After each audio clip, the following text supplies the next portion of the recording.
नमस्कार। आज हम आंग्ल मराठा संघर्ष के बारे में पढ़ेंगे।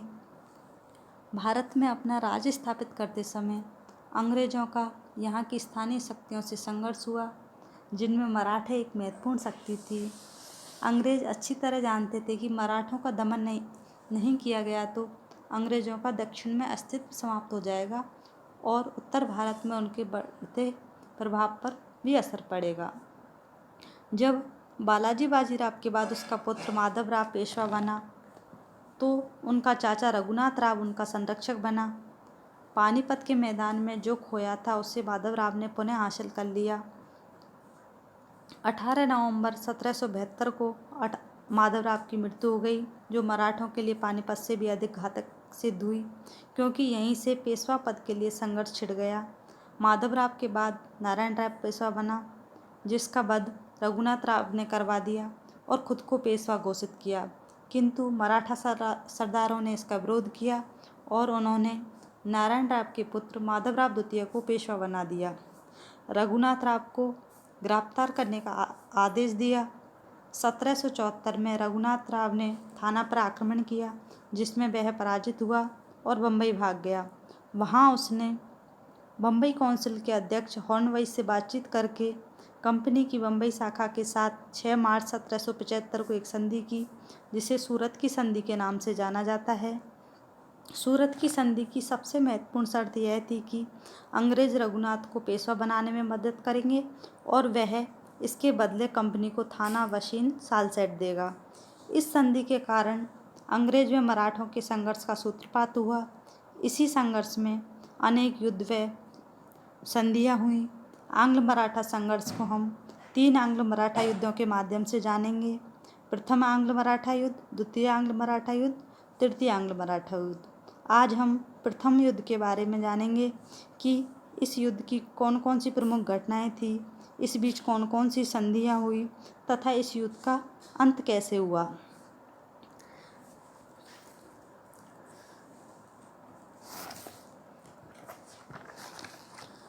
18 मई 1775 को अंग्रेजों और मराठों के बीच अरास नामक स्थान पर युद्ध हुआ, जिसमें मराठे पराजित हुए। अंग्रेजों ने सालसेट पर अधिकार कर लिया। बंगाल काउंसिल ने सूरत की संधि को अस्वीकार कर युद्ध बंद करने को कहा, लेकिन युद्ध बंद नहीं हुआ। बंगाल काउंसिल ने अपटन को मराठों से बातचीत करने के लिए भेजा, लेकिन वार्ता विफल रही और युद्ध पुनः चालू हो गया। इसी समय पेशवा के विरोधी मराठा सरदार सदाशिव ने दूसरे मोर्चे पर युद्ध छेड़ दिया और मराठा सेना दोनों मोर्चों पर एक साथ युद्ध को नहीं संभाल सकी और उन्होंने अंग्रेज़ों से 1 मार्च 1776 को पुरंदर की संधि कर ली।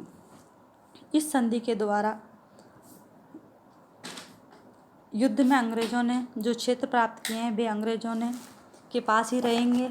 मराठों ने हट जाने के रूप में अंग्रेज़ों को 12 लाख रुपए देना स्वीकार किया। अंग्रेज़ों ने राधेबा की सहायता न करने का वायदा किया, उसकी सेना भंग कर दी और उसे 3,15,000 रुपये वार्षिक पेंशन देकर गुजरात भेज दिया। इस संधि पर मराठों की ओर से सुखराम बापू ने तथा अंग्रेज़ों की ओर से कर्नल अपटन ने हस्ताक्षर किए। बम्बई सरकार तथा वारेन हेस्टिंग ने इस संधि को स्वीकार नहीं किया। इस संधि का मराठों तथा अंग्रेज़ों दोनों ने ही पालन नहीं किया, अतः दोनों में युद्ध छिड़ गया। कर्नल अक्टस के नेतृत्व में अंग्रेज सेना पराजित हुई। तब कर्नल काकवर की नियुक्ति हुई। मराठा सेना का नेतृत्व महादजी सिंधिया व मल्हारराव होलकर कर रहे थे। 19 जनवरी 1779 को दोनों सेना तेलगांव के मैदान में पहुंची और चारों ओर से घिरे हुए अंग्रेज़ों को पराजित होकर 29 जनवरी 1779 को एक अपमानजनक संधि करनी पड़ी, जिसे बड़गांव की संधि के नाम से जाना जाता है। इस संधि के अनुसार अंग्रेज राधोबा को मराठों को सौंप देंगे और अब तक जिन प्रदेशों पर उन्होंने अधिकार किया है उन्हें मराठों को सौंप देंगे।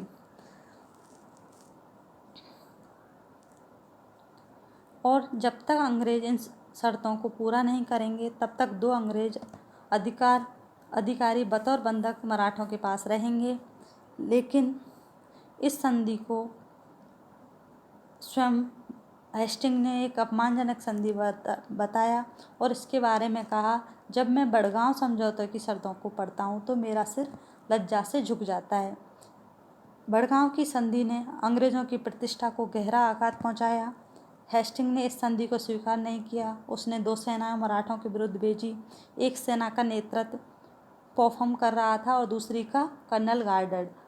अंग्रेज आक्रमण की सूचना पाकर फडणवीस नागपुर के भोंसले, हैदराबाद के निजाम तथा मैसूर के शासक हैदर अली को अपनी ओर मिला लिया। हेस्टिंग ने निजाम व भोंसले को कूटनीति से अपनी ओर कर लिया। गार्डर्ड अहमदाबाद व बशीन पर अधिकार करके 1780 में बड़ौदा पहुंचे और वहां के शासक फतेह सिंह गायकवाड़ से संधि की। गार्डर्ड पूना की ओर बढ़ा, उसे मराठों ने क्षति पहुंचाई। पॉफम ने अगस्त 1780 को ग्वालियर के किले पर अधिकार कर लिया। इसके बाद सिपरी नामक स्थान पर महादजी सिंधिया व पॉफम के बीच युद्ध हुआ। महादजी पराजित हुआ और 13 अक्टूबर 1781 को अंग्रेज़ों से संधि की, जिसके अनुसार वह मराठों व अंग्रेज़ों में संधि करवा देगा। वह संधि के पालन की गारंटी स्वयं लेगा। कर्नाटक पर हैदर अली के आक्रमण के बाद अंग्रेज़ों का मनोबल गिर गया। हेस्टिंग ने एंडरसन को मराठों से बातचीत करने के लिए भेजा। महादजी सिंधिया के प्रयासों से 17 मई 1782 को अंग्रेज व मराठों के मध्य एक महत्वपूर्ण संधि हुई, जिसे सालवाई की संधि के नाम से जाना जाता है और इसी की संधि के द्वारा प्रथम आंग्ल मराठा युद्ध का अंत भी हुआ। इस संधि की प्रमुख शर्तें हैं: सालसेट तथा बड़ौज पर अंग्रेजों का अधिकार स्वीकार कर लिया। माधवराव को पेशवा स्वीकार कर लिया गया। अंग्रेजों द्वारा मराठों के जीते गए सभी प्रदेशों ने लौटा दिए। अंग्रेजों ने राघोबा का साथ छोड़ देने का आश्वासन दिया और मराठों ने उसे 3 लाख रुपये वार्षिक की पेंशन दे दी। फतेह सिंह गायकवाड़ को बड़ौदा का शासक स्वीकार किया गया। पेशवा ने वचन दिया कि वह अन्य किसी यूरोपीय जाति की सहायता नहीं करेगा। सालवाई की संधि पर हेस्टिंग ने जून 1782 में हस्ताक्षर करके पुष्टि कर दी, किंतु महादजी व फडणवीस के मध्य मतभेद उत्पन्न होने के कारण इस पर फडणवीस ने 20 दिसंबर 1782 को हस्ताक्षर किए। इस संधि का महत्व यह है कि यह संधि अंग्रेजों के लिए कुछ महत्वपूर्ण साबित हुई। अंग्रेजों को मराठों की आंतरिक फूट और दुर्बलताओं का पता चल गया, जिसका उन्होंने बाद में लाभ उठाया। अंग्रेजों को पता चल गया कि मराठा एक होकर अंग्रेजों का सामना नहीं कर सकेंगे। अंग्रेजों ने मराठों से संधि करके मैसूर को मराठों से दूर कर दिया। हैदर अली अब मराठों की सहायता से वंचित हो गया, जिसके बाद अंग्रेजों ने मैसूर को परास्त कर दिया। मैसूर के पतन ने अंग्रेजों द्वारा मराठों का दमन करना आसान कर दिया। इस बारे में स्मिथ के अनुसार यह संधि भारत में अंग्रेजों के लिए अत्यंत महत्वपूर्ण सिद्ध हुई। इससे भारत में अंग्रेजों का प्रभुत्व स्थापित कर दिया तथा इसके बाद 20 वर्षों तक अंग्रेज व मराठों के बीच शांति बनी रही।